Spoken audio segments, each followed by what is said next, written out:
Hello दोस्तों, नमस्कार। एक अनदर वीडियो में आपका स्वागत है। हिस्ट्री का चैप्टर होने वाला है चौथा, यानी कक्षा 12 पाठ चौथा, विचारक, विश्वास और इमारतें। इसमें प्रमुख विचारक, विश्वास और प्रमुख इमारतें, स्तूप, उनके बारे में पढ़ेंगे। जो विचारकों मतलब दार्शनिकों के जो क्या विचार थे उसके बारे में, मुख्य रूप से सांची का स्तूप और बौद्ध धर्म और जो जैन धर्म है उसके बारे में इसमें पढ़ेंगे। तो पूरा वीडियो जरूर देखें। आज इसकी चौथे पार्ट का फर्स्ट पार्ट होने वाला, तो वीडियो पूरा जरूर देखें। आज का वीडियो शुरू करेंगे। टॉपिक है पहला है सांची का स्तूप। पहला टॉपिक डालना है आपको, सांची का स्तूप। सांची का स्तूप है, इसका निर्माण है मौर्य काल में हुआ, और मौर्य काल में भी अशोक के द्वारा वो भी इसमें ईंटों से बना हुआ है। यानी सांची का स्तूप का निर्माण मौर्य काल यानी मौर्य काल में, और वो भी किसने करवाया? अशोक के समय में। और ये कहां पर है? भोपाल में स्थित है। यानी सांची का स्तूप कहां पर है? भोपाल में। और भोपाल वो पड़ता है एमपी में, आपकी मध्य प्रदेश। यानी इस स्थिति बता दी। उसके बाद में आपको दबाना टॉपिक डालना है और लिखना है स्तूप। स्तूप की बात करें, स्तूप का मतलब ढेर या फिर थुआ होता है, जिसमें क्या है कि महात्मा बुद्ध, गौतम बुद्ध और महावीर स्वामी से संबंध रखते हैं। तो मुख्य रूप से बात करें तो इसका संबंध होगा बौद्ध धर्म से। यानी स्तूप का संबंध है वो है आपके बौद्ध धर्म से।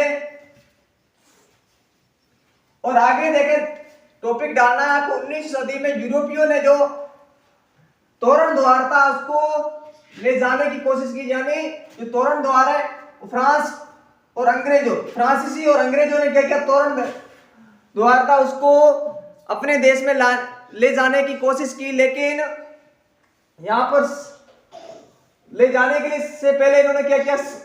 जो शाहजहां बेगम थी उनसे क्या की इन्होंने अनुमति ली। यानी और शाहजहां बेगम ने अपने इन्होंने तोरणदार तो नहीं लेके जाने दिया, लेकिन इसका एक प्रतिरूप यानी प्लास्टर प्रतिकृति दी। मतलब तोरण द्वार की एक प्रतिनुमा या फिर नमूना मॉडल है।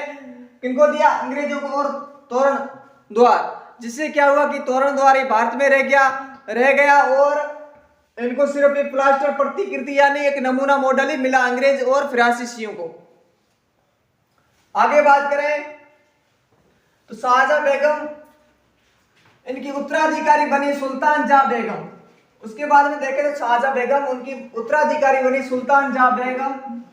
और इसमें मुख्य रूप से आगे देखें तो जॉन मार्शल, एक अंग्रेज अधिकारी आएगा जॉन मार्शल, जिन्होंने क्या किया? सांची का जो स्तूप पर एक ग्रंथ लिखा, और किसको? सुल्तान जहां बेगम को समर्पित किया। जो इन्होंने ग्रंथ लिखा सांची के स्तूप पर, और वो किसको समर्पित किया? सुल्तान जहां बेगम को। और वहां पर क्या किया? सुल्तान शाहजहां बेगम ने क्या किया? एक संग्रहालय के लिए क्या किया? अतिशीलता के लिए एक धन भी दिया। किसने? सुल्तान जहां बेगम ने। ठीक है, आगे देखें तो आपको मिलेगा आत्मकथा। अब आत्मकथा या ग्रंथ किसका था? शाहजहां बेगम का आत्मकथा है, वो ताज उल इकबाल तारीख। उसका नाम क्या है आत्मकथा का? शाहजहां बेगम की आत्मकथा। शाहजहां बेगम की आत्मकथा के ग्रंथ का नाम है ताज उल इकबाल तारीख, यानी भोपाल का इतिहास। इसका अर्थ है भोपाल का इतिहास। तो ये था इतना टॉपिक। इसके बाद नेक्स्ट टॉपिक रहेगा यज्ञ और विवाद। यज्ञ और विवाद, सबसे पहले आपको यज्ञ और विवाद के बारे में बात करें तो इसमें प्रमुख जो विचार थे उनके बारे में देखें।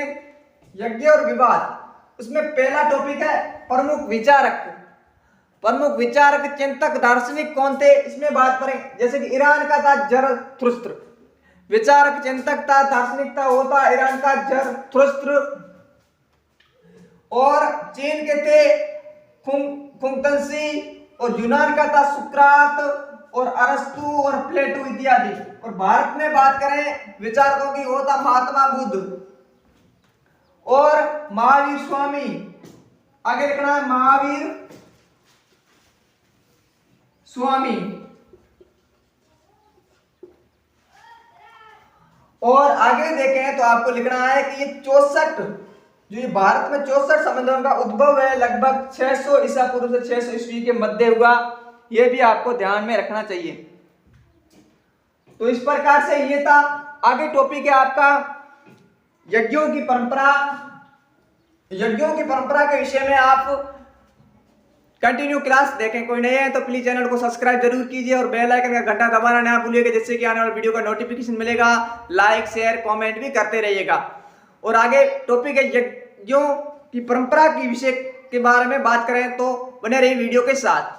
आगे टॉपिक कंटिन्यू करते हैं। आज दूसरा टॉपिक रहेगा यज्ञों की परंपरा, यानी यज्ञों की शुरुआत कहां से हुई इसके विषय में देखें। तो यज्ञों की शुरुआत आपको सभी को ज्ञात होगा, सिंधु घाटी सभ्यता के बाद में होता है वैदिक सभ्यता, यानी वैदिक काल से इसका माना जाता है, यानी 1500 से लगाकर 1000 ईस्वी के मध्य, यानी वैदिक काल का समय या काल है वो 1500 से 1500 से 1000 ईस्वी ईसा पूर्व तक वैदिक काल। और यज्ञों की परंपरा या शुरुआत भी वैदिक काल से होती है। और इसमें प्रमुख रूप से यज्ञों की शुरुआत में देखें तो आपको यज्ञ है ऋग्वेद से, जो एक प्रमुख ग्रंथ था, जो जिसमें देवताओं अग्नि और इंद्र सोम आदि की पूजा की जाती थी, यानी यज्ञ की जाते थे इनके उपलक्ष्य में। आगे देखें तो ये यज्ञ किनके द्वारा करवाए जाते थे उसके विषय में देखें तो राजा और सरदार, जो राजा होते थे या सरदार होते थे, एक द्वारा यज्ञ संपन्न करवाए जाते थे। ठीक है। और एक इसमें आपको यज्ञ के संबंध में आपको एक मिलेगा राजसूय और दूसरा होगा अश्वमेघ यज्ञ। यानी अश्वमेघ यज्ञ के विषय में देखें तो ये राजसूय राजाओं के राज्याभिषेक के समय करवाया जाता था। और ये अश्वमेघ यज्ञ ये आपको मिलेगा, मतलब ये अश्वमेघ यज्ञ एक प्रकार से जटिल यज्ञ था, जो इसमें क्या होता था, एक अश्व की बलि दी जाती थी। ठीक है, इसमें आपको अश्व की बलि दी जाती थी। और इसी को कंटिन्यू करते हैं। आगे देखें तो आपको मिलेगा ये यज्ञ किनके द्वारा, मतलब संपन्न कौन करवाता था, पूर्ण कौन करवाता था, उसके विषय में देखें तो ये पुरोहित जो होते थे और ब्राह्मण, मुख्य रूप से ब्राह्मण के द्वारा यज्ञ करवाए जाते थे। और इसी प्रकार एक वेद का नाम आया, तो वेदों के नाम भी जान लीजिए कि वेद कितने हैं। तो वेद है 4 कुल, ऋग्वेद, सामवेद और अथर्ववेद और यजुर्वेद। और सबसे प्राचीन वेद है वो है आपके ऋग्वेद। तो इस प्रकार से फर्स्ट क्लास पार्ट चौथे की फर्स्ट क्लास है और रेगुलर आपको क्लासें मिलती रहेगी। तो पूरा वीडियो आपने किसी ने देखा है तो उनका धन्यवाद। और ऐसे ही हम आपके लिए नई क्लासें लेके आते रहेंगे। और पॉलिटिकल क्लास की भी मैंने क्लास ली है, तीसरा चैप्टर वो भी कंप्लीट हो चुका है। तो किसी ने नहीं देखा तो पॉलिटिकल की क्लासें फिर जरूर देखें। आपको बेल आइकन के ऊपर आपको मिल जाएगा, उसका लिंक मिल जाएगा, या फिर एंड स्क्रीन में भी आपको मिल जाएगा। तो आपने तब तक के लिए जय हिंद। मिलेंगे नेक्स्ट वीडियो में। वंदे मातरम।